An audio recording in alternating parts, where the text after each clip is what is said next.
Okey, ingin saya bacakan statement saya pada hari ini. Sebenarnya saya bukanlah hasrat saya ya untuk memanjangkan isu ni kerana fokus ni adalah sebenar. Isu sebenarnya adalah pemindahan Squil Seksyen 19. Namun keputusan ini saya buat setelah hampir seminggu berlalu kerana kegusaran tentang keselamatan diri saya, keluarga serta pegawai-pegawai yang semakin hari semakin bertambah ya, memandangkan pihak polis belum lagi mengambil sebarang tindakan dalam perkara ini ya.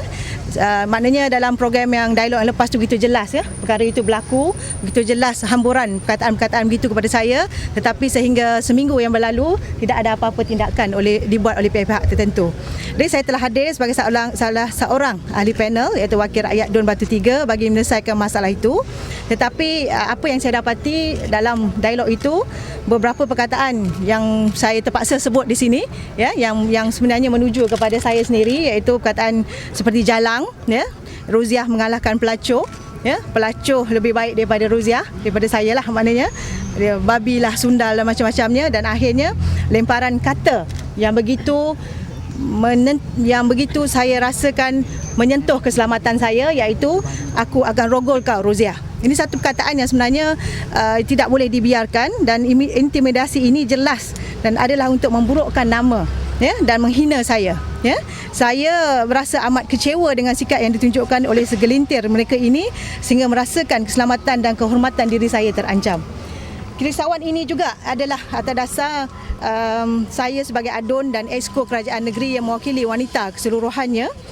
Saya rasakan kata-kata kesat dan ugutan sebegini, apakah wanita-wanita lain akan terasa selamat ya, menghadapi atau berurusan dengan mereka yang sebegitu orang kata ganas, yang begitu jelek dan biadab ya perangainya ya. Saya akan buat police report selepas ini, dan saya akan bekalkan kepada pihak polis klip video yang menunjukkan jelas ya perlakuan tersebut. Jika mereka tidak ada, kita bekalkan, dan saya tuntut kepada pihak polis siasat perkara ini, sama ada lemparan itu kepada diri saya ataupun sesiapa ahli panel yang terdiri di situ, kata-kata kesat yang dilemparkan, siasat siapa mereka ini, bawa ke muka keadilan demi keselamatan ya semua individu yang ada di muka bumi ini, terutama bagi saya dia tidak boleh hina dan maruah wanita. Saya pun difahamkan bahawa ada ancaman untuk membunuh saya. Ya, dikatakan kalau saya jejak kaki ke Seksyen 23, mati kamu ya. Lalu saya hanya nak tunggu nak dapat video klip tu, dan saya akan buat laporan polis pada hari yang lain lah ya.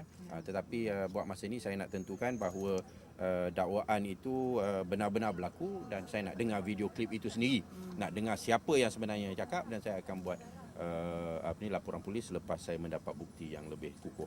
Okey, maybe kita penjelasan ya daripada Ibu Pejabat Parti Keadilan Rakyat, pengesahan menyatakan ada yang pihak-pihak mengatakan bahawa yang terlibat di dalam perarakan tersebut ada terdiri daripada ahli Parti Keadilan Rakyat, tetapi setelah kami siasat dan sebagainya, ingin saya umumkan bahawa tidak ada mana-mana di antara yang terlibat di dalam perarakan tersebut terdiri daripada ahli Parti Keadilan Rakyat. Jadi tuduhan itu juga adalah tuduhan yang begitu liar ya, tidak ada berasas. Kita telah melihat semua database kita dan perkara itu tidak berlaku. Jadi kita kata daripada mana fakta mereka itu mereka dapati, dan itu juga satu petunjuk sebenarnya pihak UMNO ya. Kalau dalam bercakap, sebenarnya mereka bercakap dengan dalam satu perkataan yang senang-senang saja, tidak ada satu landasan dan fakta yang sebenar. Itu.